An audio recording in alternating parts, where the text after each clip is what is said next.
Hello નમસ્કાર મિત્રો, તમારું સ્વાગત છે આપણી ચેનલમાં. આજે આપણે ધોરણ 8 પ્રકરણ નંબર 2 એક સરળ સુરેખ સમીકરણનો સ્વાધ્યાય 2.2 ચાલુ કરીશું.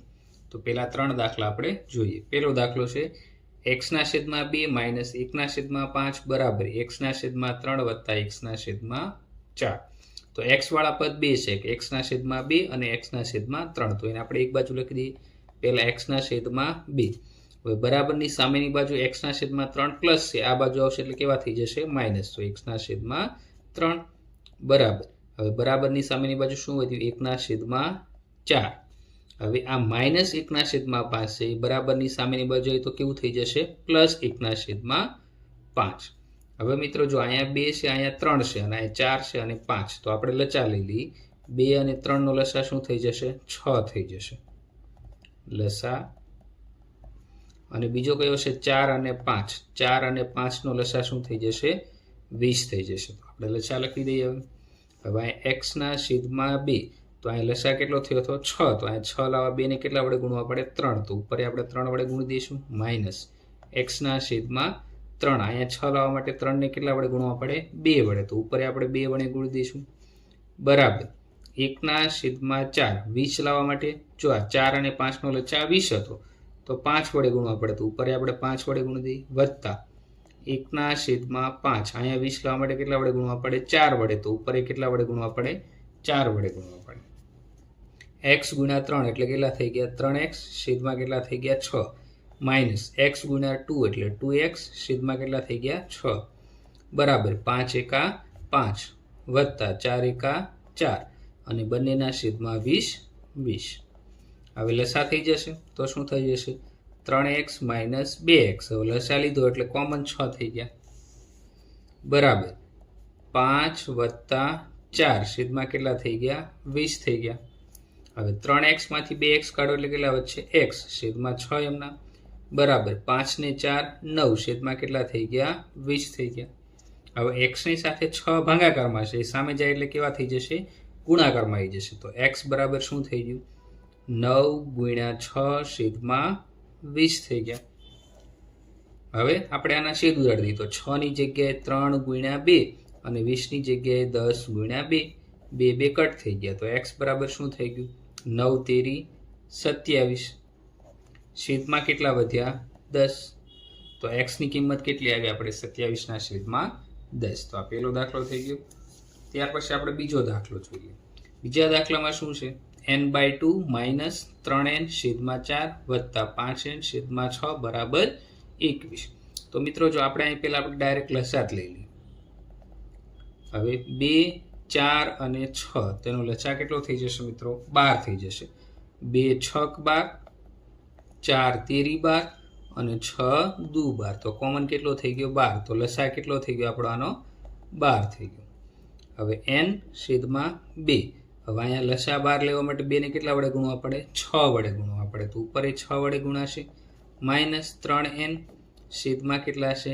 4. હવે અહીંયા 12 લાવવા માટે 4 ને કેટલા વડે ગુણવા પડે? 3. તો ઉપર 3 વડે ગુણાશે. વત્તા 5n છેદમાં 6. તો 12 લાવવા માટે 6 ને 2 વડે ગુણશું. તો ઉપર આપણે કેટલા વડે ગુણશું? 2 વડે.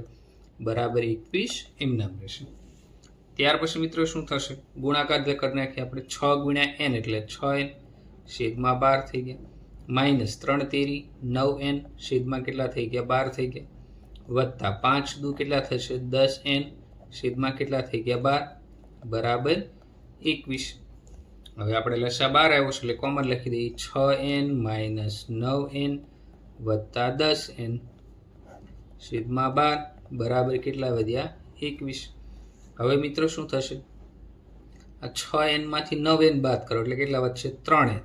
મોટું પદ 9 છે એટલે માઇનસ નિશાની. વત્તા 10n છેદમાં 12 બરાબર 21. હવે 10 માંથી 3 કાઢો એટલે કેટલા વધશે? 7n. મોટું પદ 10 છે, એને આગળ પ્લસ નિશાની એટલે પ્લસ કરી દઈએ. છેદમાં 12 બરાબર 21. હવે 12 ભાગાકારમાં તો એ ક્યાં વહી જશે? ગુણાકારમાં. તો 21 × 12 અને n સાથે 7 ગુણાકારમાં. તો એ ક્યાં જશે? ભાગાકારમાં આવી જશે. મિત્રો સમજાણું તમને? 7n સાથે 12 ભાગાકારમાં હતો તો સામેની બાજુ એટલે ગુણાકાર થઈ ગયો. ભાગાકારનો ગુણાકાર થઈ જાય. ગુણાકારમાં હોય ક્યાં જશે? ભાગાકારમાં. હવે આપણે શેવ દોડાડી દઈએ તો 21 ની જગ્યાએ 7 તેરી 21 તો 7 7 કટ થઈ ગયા. તો n બરાબર શું વધ્યું મિત્રો 12 ગુણ્યા 3 તો 12 તેરી કેટલા થઈ જશે 36. તો એ આપણો આન્સર થઈ ગયો. ત્યાર પછી મિત્રો દાખલા નંબર 3 x + 7 - 8x ના છેદમાં 3 બરાબર 17 ના છેદમાં 6 - 5x ના છેદમાં 2. તો મિત્રો જો x વાળું પદ અને x વાળું એ આપણે એક બાજુ લખી દઈએ. તો x પછી શું છે -8x છેદમાં 3. હવે આ 5x છે એ માઇનસ છે, આ બાજુ આવશે એટલે કેવા થઈ જશે પ્લસ. તો +5x છેદમાં 2 બરાબર સામે શું છે 17 ના છેદમાં 6. હવે આ 7 કેવા છે આ બાજુ પ્લસ છે, બરાબરની સામેની બાજુ એટલે કેવા થઈ જાય માઇનસ. તો આપણે શું કર્યું ભાઈ xx વાળા પદ હતા એક બાજુ લખી દીધા. હવે મિત્રો આપણે આ x ના છેદમાં કાંઈ ના હોય તો આપણે શું લખીશું 1 લખશું. તો અહીંયા શું લખી દઈશું આપણે 1 લખીશું. હવે 3 2 અને 1 નો લસા કરી દઈએ. પહેલા આપણે લખી લઈએ લસા 3 2 અને 1 તો એનો લસા કેટલો થઈ જશે મિત્રો 6. 3 દુ 6 2 તેરી 6 અને 6 એકા 6. ત્યાર પછી બીજી કઈ સંખ્યા છે 6 અને 1 તો એનો લસા કેટલો થઈ જશે 6 થઈ જશે. હવે આપણે લસા માટે કરી દઈએ. હવે x અહીંયા 1 છે, અહીંયા 6 લાવવા માટે કેટલા વડે ગુણશું 6 વડે. તો ઉપર આપણે 6 વડે ગુણ દઈએ. -8 છેદમાં 8x છેદમાં 3 તો લસા 6 લાવવા માટે 3 ને કેટલા વડે ગુણવા પડે 2 વડે.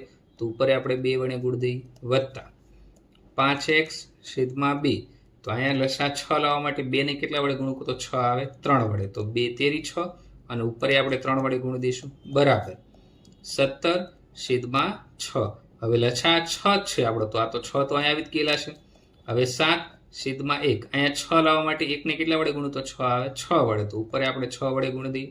આપણે ગુણાકાર લખી દઈએ 6x છેદમાં 6 -8 દુ 16x છેદમાં 6 વત્તા 5 તેરી 15x છેદમાં 6 બરાબર 17 છેદમાં 6 -6 સત્તા 42 છેદમાં 6 થઈ ગયા મિત્રો.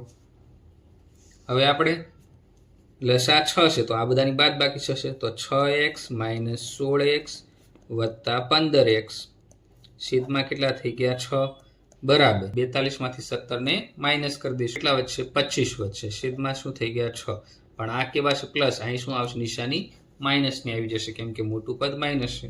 હવે મિત્રો જો 16 માંથી 15 આ માઇનસ પ્લસ માઇનસ તો કેટલા વધ્યા -x વધ્યા. તો શું થઈ જશે 6x - x તો અહીંયા કેટલા આવી જશે 5x છેદમાં 6 બરાબર -25 છેદમાં 6 થઈ ગયા. હવે મિત્રો જો જે ગુણાકારમાં છે ક્યાં જશે ભાગાકારમાં. તો આ x સાથે 6 5x સાથે 6 ભાગાકારમાં તો એ ક્યાં આવી જશે ગુણાકારમાં છે. તો -25 ગુણ્યા 6. હવે x સાથે 5 કેવા હતા ગુણાકારમાં તો એ ક્યાં આવી જશે નીચે ભાગાકારમાં આવી જશે. ચાલો હવે આ 6 છે એ કટ થઈ ગયા.